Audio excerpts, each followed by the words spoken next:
రాజేంద్రనగర్ నియోజకవర్గంలో BJP MLA అభ్యర్థి తోకల శ్రీనివాసరెడ్డి ఎన్నికల ప్రచారం నిర్వహించారు. ఇంటింటికి తిరుగుతూ తనను ఆశీర్వదించి తనకు ఓటు వేసి గెలిపించాలని విజ్ఞప్తి చేశారు. ప్రకాష్ గౌడ్కు 3 సార్లు అవకాశం ఇస్తే నియోజకవర్గాన్ని పట్టించుకోలేదని విమర్శించారు.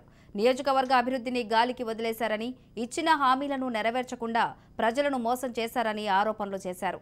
యువకుడు విద్యావంతుడైన తనకు ఒక అవకాశం కల్పించాలని కోరుతూ ఎన్నికల ప్రచారం చేస్తున్న తోకల శ్రీనివాసరెడ్డితో మా senior correspondent Mahender Reddy face to face. Reddy ప్రచారంలో దూసుకుపోతున్నారు. మరి ఎలాంటి అనుభవాలు ఎదురవుతున్నాయి, ప్రచారం ఎలా కొనసాగుతుంది అనేది ఆయన అడిగి తెలుసుకునే ప్రయత్నం చేద్దాం. సార్ చెప్పండి, మొత్తానికి కంగ్రాచులేషన్స్. యువకులు రాజకీయాలు రానున్నట్లు దాదాపు బీజేపీ మిమ్మల్ని గుర్తించింది.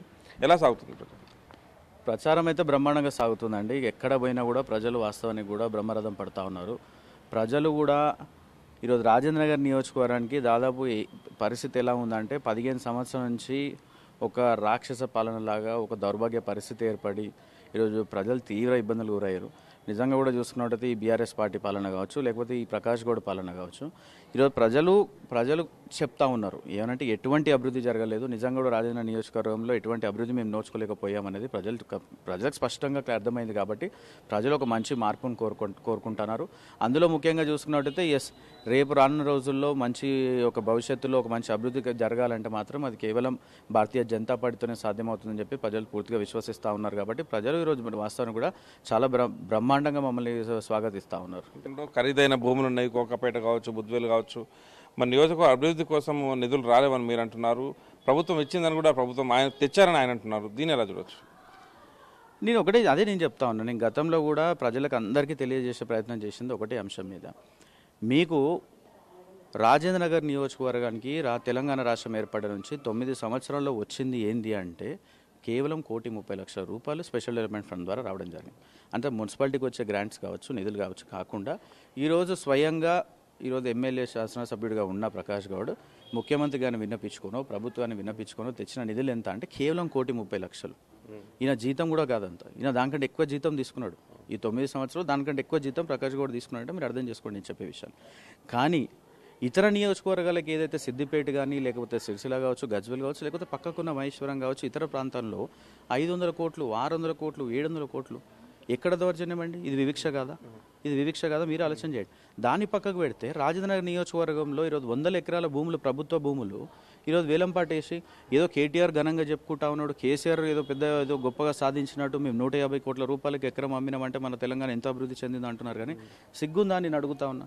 ప్రభుత్వ భూముల అమ్ముకునే పరిస్థితి తెలంగాణ ప్రభుత్వానికి వచ్చిందంటే అధిక బడ్జెట్లో ఉన్న రాష్ట్రాన్ని అప్పులపాలకు తీసుకొచ్చి 5 లక్షల అప్పులు కూడుకుపోయిన తర్వాత ఈరోజు అప్పులు తీర్చలేక ఈరోజు జీతాలు ఇవ్వలేని పరిస్థితిలో 150 కోట్లకు ఎకరం అమ్మి ఈరోజు దాదాపు 5,000 కోట్ల రూపాయలకు సంబంధించిన ప్రభుత్వ భూమిని రాజేంద్ర నియోజకవర్గ భూమి అంటే మా అందరి భూమి, ఈరోజు ఇక్కడ ఉన్న వాళ్ళందరి భూమి, ఇక్కడ రాజేంద్ర ప్రజల భూమి, ప్రజల సొత్తు నమ్మి ఈరోజు ఎక్కడో తీసుకుపోయి ఖర్చు పెడతా ఉన్నాం. ఇక్కడ శాసనసభ్యుడున్న ప్రకాష్ గౌడ్ ఏమో ఈరోజు కళ్ళు మూసుకొని లేకపోతే నిద్రపోతా ఉన్నాడు అసెంబ్లీలో.